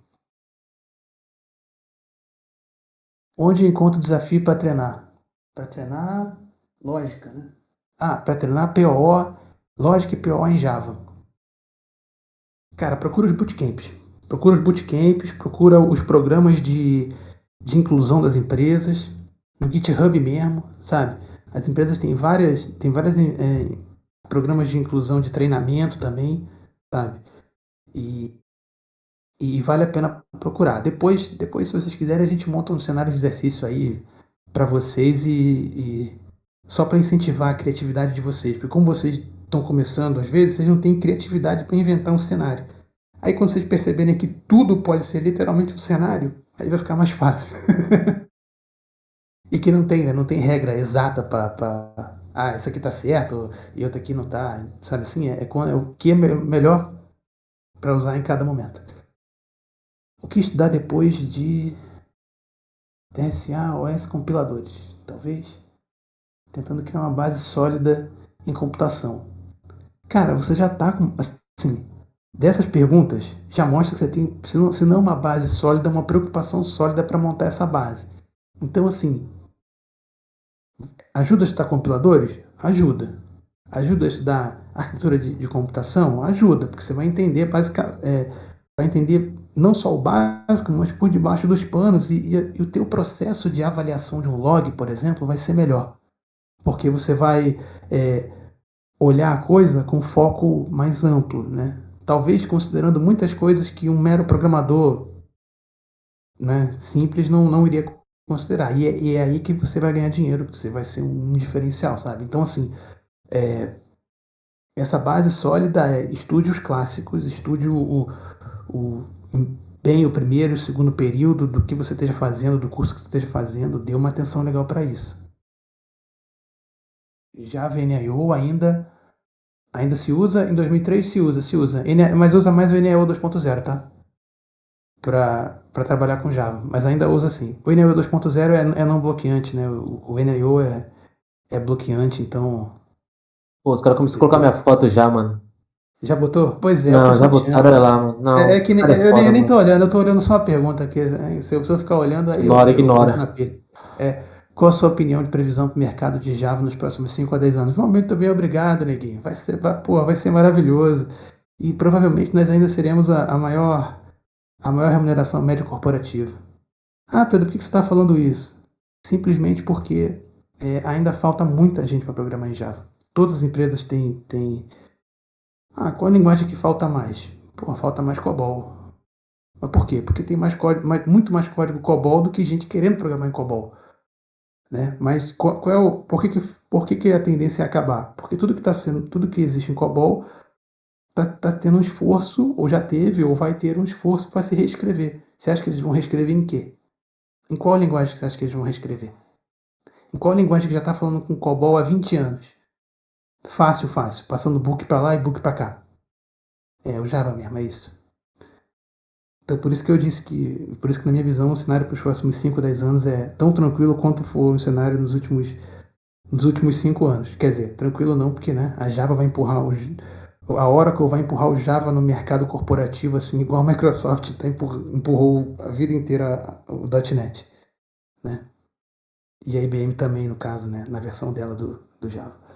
Qual é a outra pergunta aí, mano? Deixa eu ver aqui, peraí. Porque eu tô clicando aqui para ficar... Ha! Recomendação de ideia. A que você sabe usar. Ah, mas esse aqui. Foda-se. Se a gente for brigar aqui, discutir aqui. Como é que é? IntelliJ a ideia de Playboy, Eclipse a ideia de velho, NetBeans a ideia para quem programa só desktop, e enfim. E a garotada vai querer usar o VS Code porque são hipster. Né? Mal sabia que foi a Microsoft que fez aquela merda. Mas vamos lá, entendeu? Ideia é que você sabe usar. É que você gosta mais de usar. Eu uso o IntelliJ para programação Java funcional, para trabalhar com Lambda, para trabalhar com JTE, com Java, com Java Web, por exemplo, prefiro Eclipse. Quando é alguma coisinha boba, eu abro com Visual Code mesmo e foda-se. O que está sendo mais utilizado hoje, Spring Web comum ou Webflux? Ou Webflux, e quando escolher Webflux? Cara, Spring Web comum, tá? Spring Web comum, Spring MVC, Spring Boot principalmente, tá? Spring Boot expondo API REST, sacou? Essa que está sendo mais usada. Quando que você vai usar o Webflux? Quando você precisar trabalhar com programação funcional. Aí você vai trabalhar com Webflux. Quando você tiver que trabalhar com streaming de maneira muito forte, aí você vai trabalhar com Webflux. Senão, é preciosismo e over-engineer. Java e Kotlin no back-end, desktop, na visão de mercado. Cara, Kotlin é nicho e vai continuar nichado. Mas Pedro, por que vai ser nichado? Porque a IBM não vai fazer um contrato de suporte a Kotlin. Se ela fizer, ela vai fazer para um projeto ou outro. A Oracle não vai falar, Kotlin, vem aqui, eu te amo, porra, Kotlin, bota aqui, eu vou refazer aqui o servidor. Não vai, entendeu? O Kotlin ainda vai trabalhar com Android, ainda vai, sei lá, vai para o mercado de blockchain, vai fazer o cacete, mas mercado corporativo, onde o dinheiro rola, é onde rola contrato de suporte. E não vai ter contrato de suporte para o Kotlin. Não vai, porque né, não é o foco corporativo. Cara, JNI não é muito utilizado hoje em dia, acho que não vale a pena estudar, a não ser que você caia num cenário em que você precise, tá? Tipo, numa empresa que tem um legado, numa empresa que já tem implementação em cima disso e que dê importância para essa tecnologia, para essa implementação, aí você vai estudar, mas tirando isso, não. É igual serialização, é igual thread, você vai saber que existe, mas tá beleza. Como tá o mercado do Quarkus? Para vagas no Quarkus? Cara, crescendo, impulsionado pela Red Hat, né? Red Hat meteu um dinheiro nessa porra, como é que eles não vão impulsionar as vagas? É bom, mas também é muito marketing, tá? Não, Kafka é do caralho. Pra que serve o Kafka? O Kafka é um processador de alimentos, um processador. Sabe aquele multiprocessador? Pra que serve o multiprocessador? Pra picar, pra cortar, moer, ralar. O Kafka é isso. O Kafka ele nasce como um processador de assíncrono do LinkedIn e ganha mercado aí e esculacha em termos de mensageria, em termos de processamento assíncrono. Vale a pena estudar o Kafka. Ele faz todo esse. Faz mensageria? Faz processamento assíncrono de arquivos? Faz streaming de informação, de dados? Faz, sabe? Então o Kafka é foda, vale a pena estudar. Peraí que o maluco escreveu um bagulho gigante aqui. Alguém dá um enter nessa porra, pelo amor de Deus. Qual cor? Não, eu tô tentando mexer aqui, mano, levantando aqui essa porra, peraí. Existe alguma explicação? Esse? Ah, é isso, esse aí, é que eu não tô conseguindo ler, peraí. Existe Eu alguma diminui aqui, explicação pra. Ah, porra, existe alguma explicação pra existir duas versões Caralho, os do caras Java, tirou, mano. SE e EE? É. Como é hoje em dia, nunca ficou claro pra mim porque. Porra, peraí. Porque é dessa forma. Por que não usa o mesmo Java? Por que dois? Ou mais? Ou não sei? Caralho, o jovem tá sofrendo. Peraí, vamos lá. Deixa eu explicar pra você, meu irmão. Qual é a parada? A parada é que quando o Java nasceu, ele nasceu para encampar todo o tipo de processamento, no caso, né? Assim, todas as diferentes áreas. A versão Java padrão, o core do Java, o Java básico, toda aquela parada que eu falei na metade do diagrama, explicando tudo aquilo que ali está no Java SE, Standard Edition. O Java EE é o Enterprise Edition. é a versão para servidores, é a versão para computadores, né, de porte que não o porte pessoal, né? E o Java ME, antigamente existia, acho que foi até abandonado, que é o Micro Edition, que era para celulares e dispositivos embarcados. E aí hoje temos alternativas muito melhores. Mas por que não tem um Java só? Né? E por que muda o nome? Por que existe o Jakarta e tal? Porque o Java era feito pela Sun Microsystems, como eu contei. E a Oracle comprou os direitos. Não só do nome da linguagem, como assim, os direitos da linguagem, como o nome da marca. Só que não tem como você patentear o nome de um lugar, né, cara? O Java é uma ilha da Indonésia. Java é uma ilha da Indonésia. E aí, o que a Oracle se viu? Ela se viu com um problema. Por quê? Porque ela tinha uma linguagem, ela tinha os direitos da linguagem, mas quem implementava, de fato, o que aquela linguagem fazia era uma comunidade que não necessariamente era muito simpática, né? Ó, uma empresa que vai lá e canibaliza a outra. Aí a Oracle entendeu que, pô, para mim não tem jeito, né? Eu vou abrir mão aqui, libero o direito do Java para quem quiser fazer. E aí quem ficou com esse espólio antigo e evoluiu esse espólio e essas especificações foi o pessoal do Jakarta, que era o antigo Java EE. J2EE virou o Jakarta. E aí existe até esse movimento agora nessa nova versão do Java e do Jakarta, que é a separação total dos packages, né? Lembra que eu falei que as classes elas são localizadas pelo seu package mais o seu nome? Então, hoje tem uma jakarta.lang.string. Antes era java.lang.string. E tem as duas, sabe? Simplesmente por questões de direitos autorais. Mas tem objetivos diferentes. Uma é corporativa e a outra é liberada, né? Tá. isso. O rapaz, só Fala. ficar zaralhando aí, ficar movendo a pergunta pra cima, tirando, eu vou encerrar essa Caralho, porra. eu Muito vou vai bem, responder mano. todas. Para de. É só não É, ficar de putaria. Eu vou responder tudo. Não tem problema, pô. então, filhos da Calma. puta. Calma, gente. Sem estresse. Questão. Aprendizado no mercado de Java. O que deve aprender? Basicamente o que eu falei agora, né? O que eu falei na última 1 hora. É isso que você tem que aprender.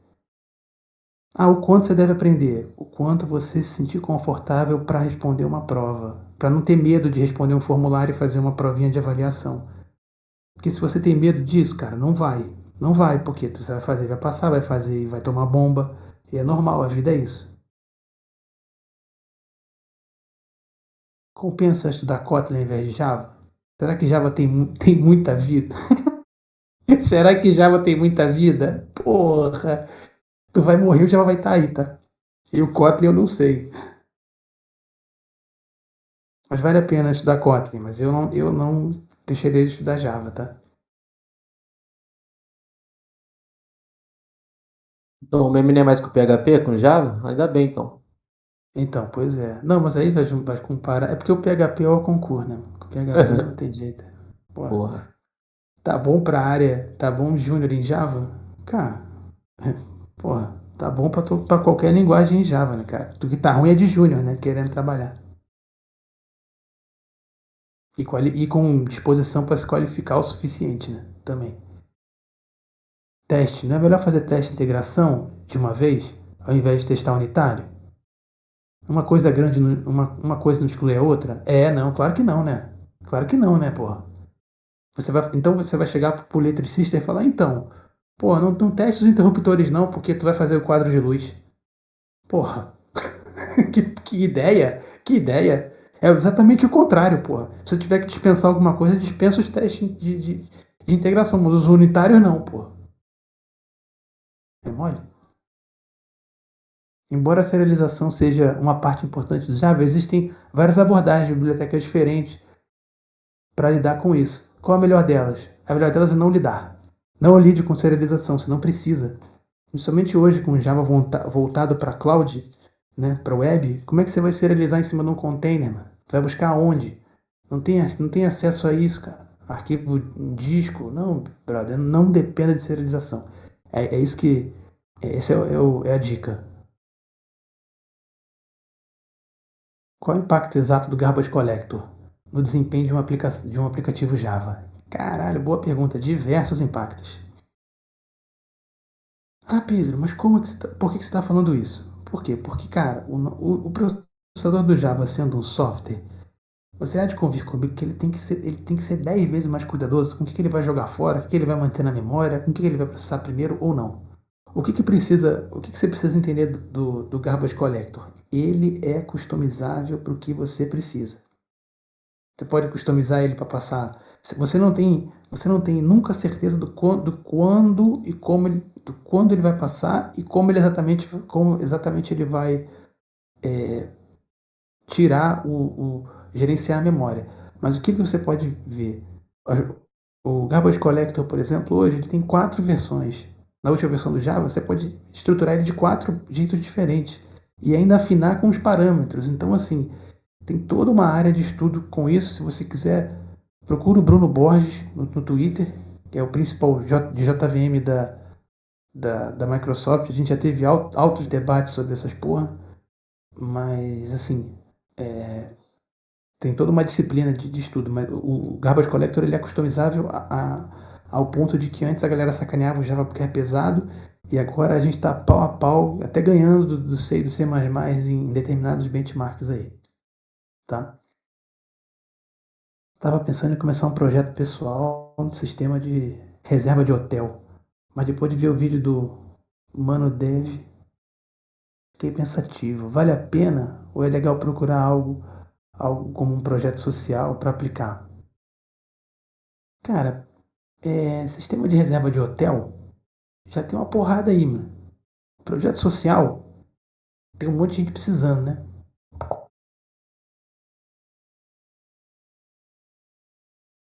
A única diferença é, você vai querer vender a parada pro hotel? Aí investe no hotel, parceiro. Se você não quiser vender, eu faria um projeto social. Qual o melhor framework do front-end? Eita porra, peraí, calma. Para com as perguntas aí, cacete. Calma aí, mano. Existe alguma maneira de usar o ORM sem mapear a entidade no banco de dados? Em classes dentro do código? Não. Mesmo se você não definir e você for usar a ORM, você vai estar usando a convenção. Não entendi. Já tem tudo convencionado assim, sacou? Você pode não escrever uma letra, uma vírgula, mas ele vai gerar o banco daquele jeito, né?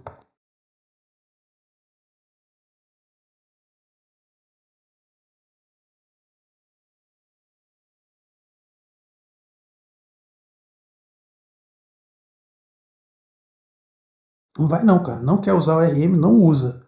Se for usar, minha dica é customiza para ficar legal. Não deixa como Deus permite, como a convenção determinou. Peraí, mano, peraí. Peraí que tá acabando, porra. Lá ele. Então, é isso que você vai fazer. Se você quiser mapear um banco que já existe, sabe o que você vai fazer? Você vai dropar o banco cada vez que for subir o mapeamento. Não vai, cara. O banco já existe. Usa JDBC. Pô, tá com medo de ter trabalho? Não, porra. Cara, o banco já existe. Tem Stop Procedure, tem um monte de coisa. A mesma usa que já existe. Atualiza, melhora. Não é pra... Não tem solução mágica. O RM não vai resolver seu problema nesse caso.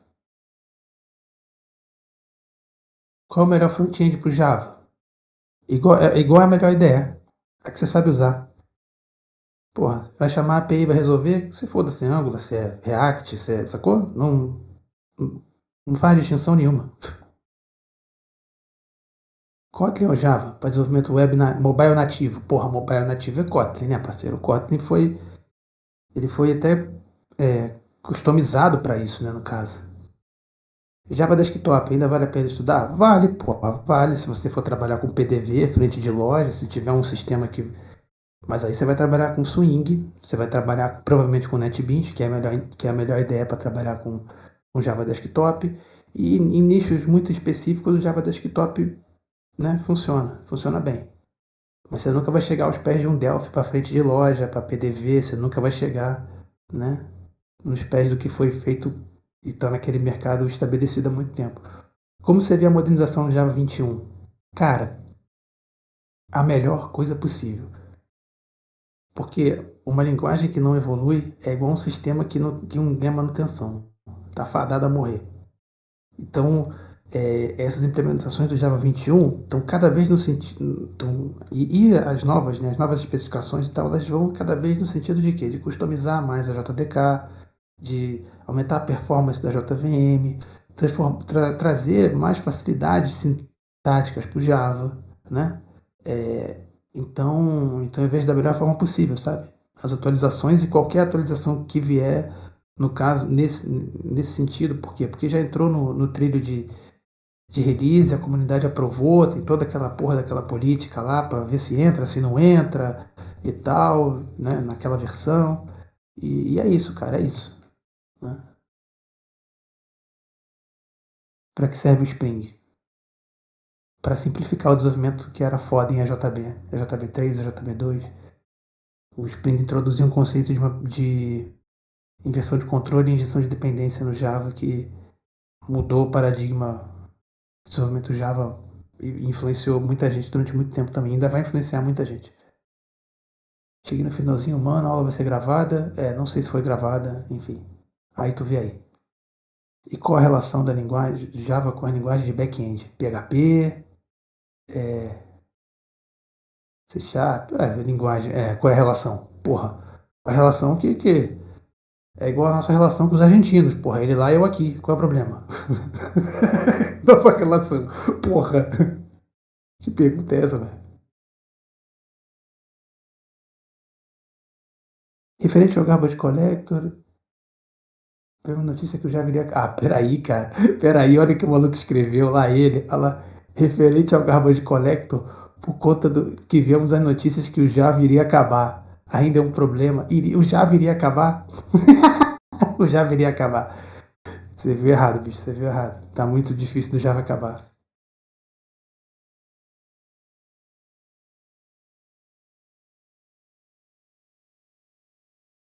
Que um sistema em Java, que um sistema desenvolvido em Java precisa ter para ser considerado um bom sistema? O que o mesmo sistema em C Sharp também precisa, o que o mesmo sistema em PHP precisa, o que o mesmo sistema o que neles todos precisam, porra. É ser fácil de dar manutenção, é não consumir muito recurso, entendeu? É ser tranquilo de trabalhar, porra. Não é? Isso é um sistema bom, sabe? De trabalhar, bem feito. Qual pessoa você acha que é referência em Java? Cara, melhor, não tem uma pessoa que seja a melhor referência em Java. A melhor referência em Java é aquela pessoa que explica de maneira clara e você consegue entender. E isso vai variar de acordo com o tempo, de acordo com a versão do Java, sabe? Não vou ficar citando uma pessoa ou outra aqui, porque vai ser leviano da minha parte. JavaFX não estuda mais, porque vai morrer. Literalmente, essa é uma especificação que está fadada ao fim, então não vale a pena estudar. E claro que o Java é linguagem para ser uma primeira boa linguagem, de primeiro emprego, é claro, pô, é claro. E eu não comecei com Java, mas vale muito a pena, sabe? E sim, dificuldade para arrumar emprego. Cara, não é só com Java, é com qualquer outra coisa. O problema não está nos empregos, está em você que não é qualificado o suficiente. Ou às vezes só não é o teu momento agora. Então não se preocupa, só persista, continue estudando, continue aplicando para as vagas, continue nas comunidades, continue no networking, tendo seus erros, né, tendo seus acertos, porque porra, é isso que vale, cara, é isso que vale. A nossa profissão é a única profissão que eu vejo assim que pode melhorar no dia a dia, porque nós fazemos as nossas ferramentas, inventamos nossos conceitos, melhoramos as nossas paradas e poupamos tempo no que a gente vai fazer. Então a nossa profissão tem essa graça aí, né? Tem essa benesse. E acho que fechamos, hein? 9h35, acho que fechamos bem. Uma hora e O que meia. vocês acham? O pessoal não vai conseguir Porra, responder. 100 pessoas, taxa de retenção absurdamente boa. Muito obrigado, galera. Esperava por isso? Eu jamais esperava por isso, entendeu? E vocês têm um grande mérito aí por me aguentar desse jeito que eu sou. É isso aí, muito obrigado. Eu tô muito orgulhoso. Depois nós volta pra cá lá. Pô, é muito estranho ver você falando certinho, porque nós tá acostumado com você xingando, pô. Deixa eu chamar o Não, José meu aqui pra irmão. cima. Então, pois é, eu tô dando aula, né, cara? É É, então. diferente. É outra parada. Quando a gente tá no chat, beleza, eu xingo, vocês me xingam, tá certo, é chumbo trocado, né? É pra produzir, né, casca grossa. Aqui não, aqui eu tô dando aula, tem que falar certinho e tal, não sei o quê. Escapou um outro xingamento, mas vocês me conhecem, né? Eu sou assim mesmo.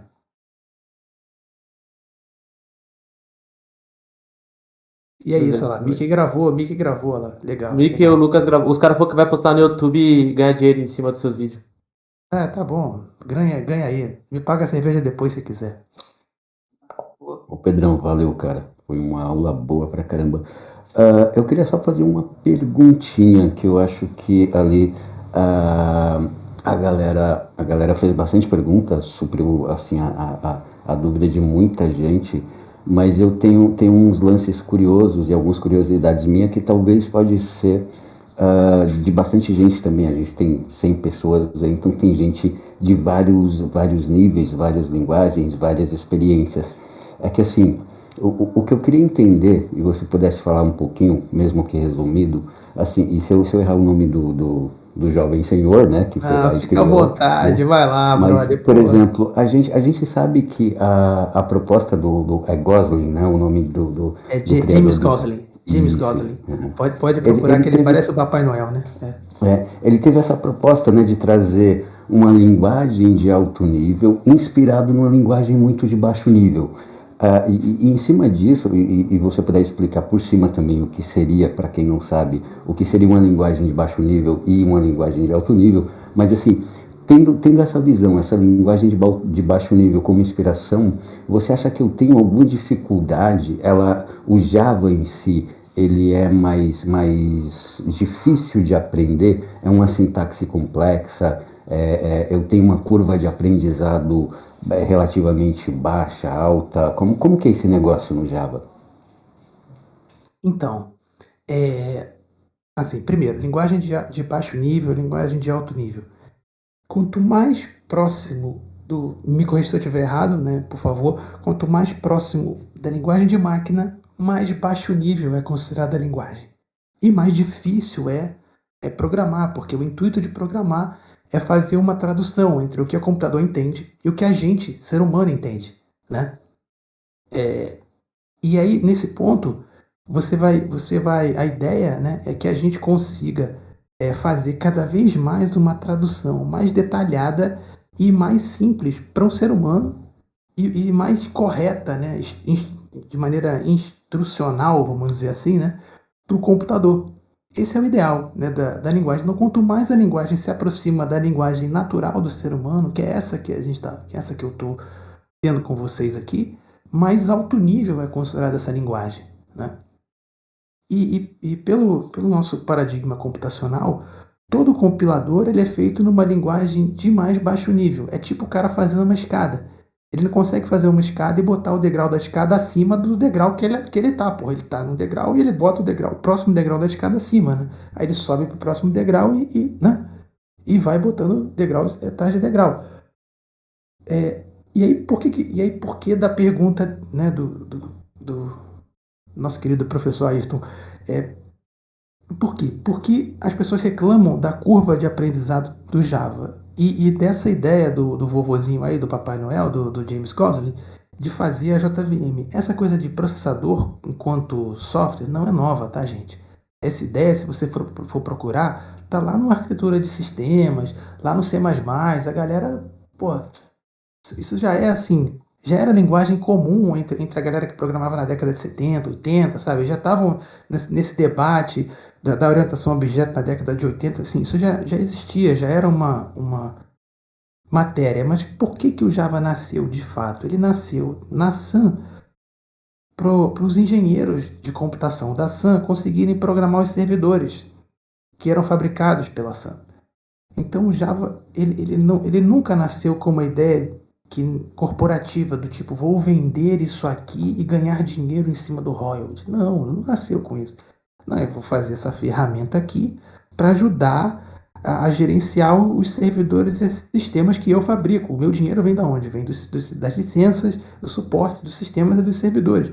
que não eram nem na arquitetura que a gente conhece hoje, né? Que era um outro tipo de arquitetura, arquitetura RISC, né?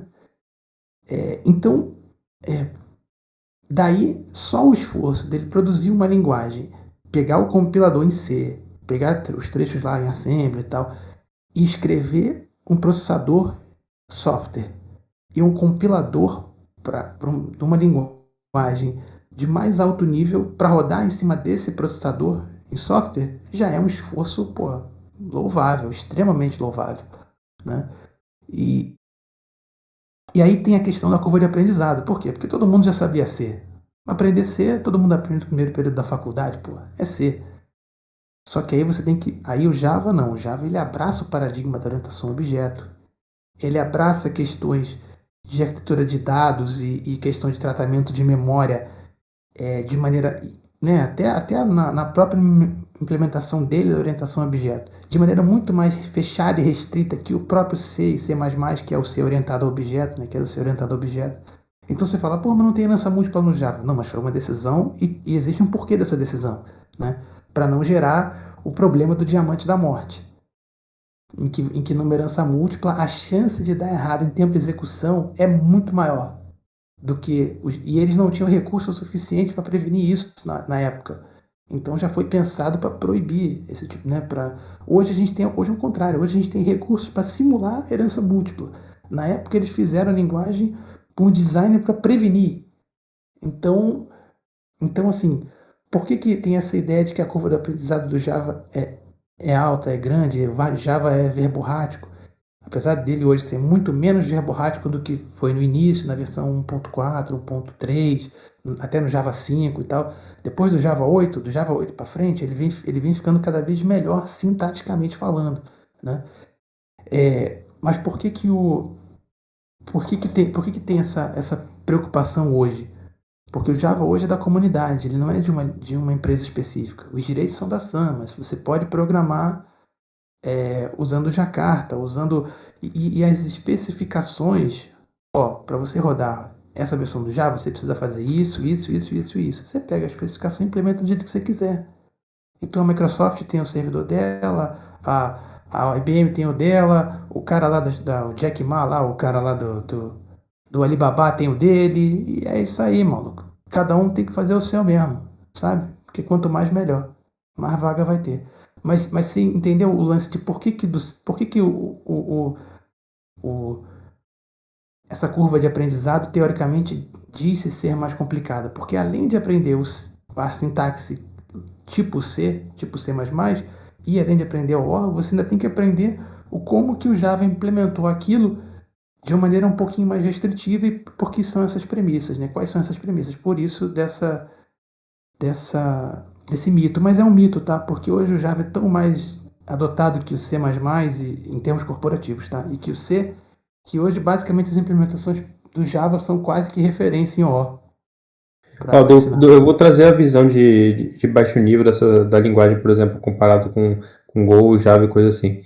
Eu não acho que Java e Go sejam baixo nível. Vou começar por aí. Java, a única coisa que ele tem, o que te relembra de baixo nível é a verbosidade. Ele é um pouco mais verboso para os padrões atuais. Mas isso não faz ele ser mais baixo nível. A única coisa é que tu tem um pouco de lembrança lá de escrever uns tipos meio gigantes lá com C e coisa assim. Mas ele não é baixo nível. Sim, claro que não, né? Você vê que o cara que lê o código Java, ele tá muito distante lá do assembly, ele tá muito distante do C, queixo duro, procedural e tal, né? Então tem isso. E só mais uma curiosidade, mais uma pergunta aqui.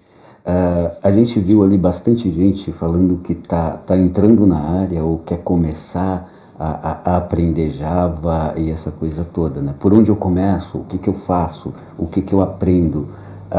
Assim, nesse seu tempo de experiência com Java, que você passou aí por vários movimentos, por alguns movimentos da linguagem, por algumas evoluções, o que você enxerga hoje no mercado assim? Por exemplo, o Java é ela é uma linguagem versátil. você pode caminhar para web, você pode caminhar para embarcados, você pode caminhar para uma série de lugares. Sim. Nessas movimentações e na própria evolução da linguagem, o que você vê hoje no mercado, onde que é uma área que, assim, o Java, a linguagem Java, ela é forte, um lugar que seria interessante, por exemplo, tem gente que gosta de jogos, tem gente que gosta de embarcados, tem gente que gosta... Minecraft, né? Minecraft foi feito em Java, né? Eu falo isso, as pessoas se emocionam, né? Ah, mentira. Não, é verdade. Feito em Java. Sabe? Então, o que eu acho que a pessoa deve estudar hoje em Java? O que tem... qual é o maior movimento hoje da linguagem, né? E onde a Oracle está gastando dinheiro mesmo investindo. Em Java para nuvem. No Java para computação, não é nem computação embarcada, mas para computação em nuvem mesmo, sabe? Para adotar o paradigma de Cloud First. Porque não foi pensado assim, foi pensado para coisas exatamente opostas, para dispositivos embarcados. E não dá para abraçar o mundo. E o Java durante muito tempo tentou, né? Você vê, deu ruim com o JME, deu ruim com os celulares. Mas a Nokia durante muito tempo rodou sistemas Java antes do Android existir, antes da Google fazer o Android, sabe? Então, assim, se eu fosse hoje começar a estudar Java, além do básico ali dos fundamentos, eu escolheria um nicho em que eu me sinto confortável com Java. Por quê? Java Web, cara, tem muita coisa, mas você basicamente não vai trabalhar com web, assim, front-end no caso, né? Front-end em Java tá morrendo. Não vai acontecer. Você vai pegar e migrar o legado, sabe? O que você vai fazer para a web no Java? Você vai trabalhar com back-end, você vai fornecer APIs REST, você vai fazer integrações entre sistemas, sabe? Você vai trabalhar com mensageria, né? É isso que você vai fazer hoje no mercado corporativo. Se você quer trabalhar com web, se você quer trabalhar com embarcado, aí, meu irmão, você vai pegar Java/Kotlin, você vai pegar Android Studio, porra, tua vida vai ser React Native. Mas quem vai responder por React Native? Quem vai fazer sabe assim, quem vai tratar com a informação lá, consumir o serviço, o cacete, é o Java, não é o React, sabe? Eu vou defender o Java agora, Pedro, que tu caramba, é um milagre, viu? Mas tu falou da questão de, o C++ tem muita aplicação, não sei, tu falou uma coisa assim, citou um negócio de foguete. Java 6 e C++ são atualmente as únicas 3 linguagens que tem um compilador, que tem um tooling certificado para Safety Critical System, ou seja, para foguete, para aviação, para elevador, para qualquer coisa que impacte danos, que é má funcionamento, impacte danos materiais ou de vidas. Não, e você vê, né? E mesmo assim ainda dá problema. Não é uma coisa que... E sempre vai dar, porque é da natureza do software, cara. Precisa da manutenção. Nenhum software é infalível, nenhuma linguagem é perfeita, sabe? O que eu estou falando aqui do Java é baseado na minha experiência, no que eu vejo e tal. Mas nada impede de que... Eu não vejo hoje nenhuma linguagem batendo o Java corporativamente. Por quê? Pela questão dos contratos, pela questão do suporte, né? A gente estava falando isso no outro dia, lembra? Ali na sala mesmo. Na sala mesmo. O que decide corporativamente? É para quem eu vou ligar quando der problema. Quem vai pagar a conta quando eu tomar prejuízo? Você vê, o seu quadro de luz. O eletricista fez o quadro de luz. Seu interruptor parou de funcionar. Você vai chamar quem? É engraçado. Você vai resolver? É engraçado Não, usar esse exemplo. Porra. É engraçado que usar esse exemplo porque o meu quadro de luz pegou fogo esses dias e eu que resolvi. Então, tá vendo? Não. Foi você que fez, né? É que no caso... não foi eu que fiz, mas é que no caso eu tenho formação em eletrotécnica, então no caso eu tinha competência técnica para arrumar esse problema. É por isso que pegou fogo, né? Não, pegou fogo porque justamente não fui eu que fiz. Perdeu todos os equipamentos. Depois que eu toquei o dedo, nunca mais pegou fogo. Porra. Não, mas beleza, entendeu? O lance é esse, cara. Eu fiz esse paralelo assim só pra galera entender, né? Que não tem bala de prata, né? Não tem essas coisas. Daí pra acho que é isso, galera. Acho que é isso, hein? Acho que é isso. Quase 2 horas de papo aí, tá maneiro. Depois, se a galera quiser... Eu tô fazendo aqui o roadmap de Rust. Faz o de Rust aí. Antes de publicar, compartilha com a gente, que esse eu vou estar na plateia. Pois é. Bom, é isso. Essa era o que eu tinha, era as dúvidas que eu tinha, beleza? Gente, quem participou aqui, pô, bacana isso, que nem eu tinha falado mais cedo, logo no começo. Essa foi, eu acho que nossa primeira experiência com palco aqui de fazer. Embora não tenha sido o propósito do servidor quando foi criado, a gente resolveu fazer isso porque a gente acabou encontrando pessoas com conhecimento assim que dá para compartilhar e pessoas que estão dispostas a compartilhar. O Pedro é uma, eu sou outra, o Maicon, que é o nosso mago do Rust, e tem mais gente aí, tem o Torreto. Então a gente vai tentar seguir fazendo isso, tá? Se vocês gostaram, a gente teve uma retenção boa, né, Pedro? Pô, ficaram cara, bastante gente. Cara, 100 pessoas, bicho. Eu nem esperava isso tudo, cara. Pô, obrigado. Amo vocês. A gente tem algumas pessoas aí que tem bastante conhecimento. Tem o Bloise que tá ali na plateia também, ó. Gente boníssima também. E é isso. Fora os palcos, o servidor continua o mesmo, tá? É bate-papo, é a gente brincando, se divertindo, que é a proposta do servidor, é a proposta do Davey. E fora isso, vamos continuar, sigamos nos divertindo, né? Valeu, galera. Vamos fechar a sala aqui então. Obrigadão aí e é isso. Até a próxima. Vamos lá pra sala, lá embaixo.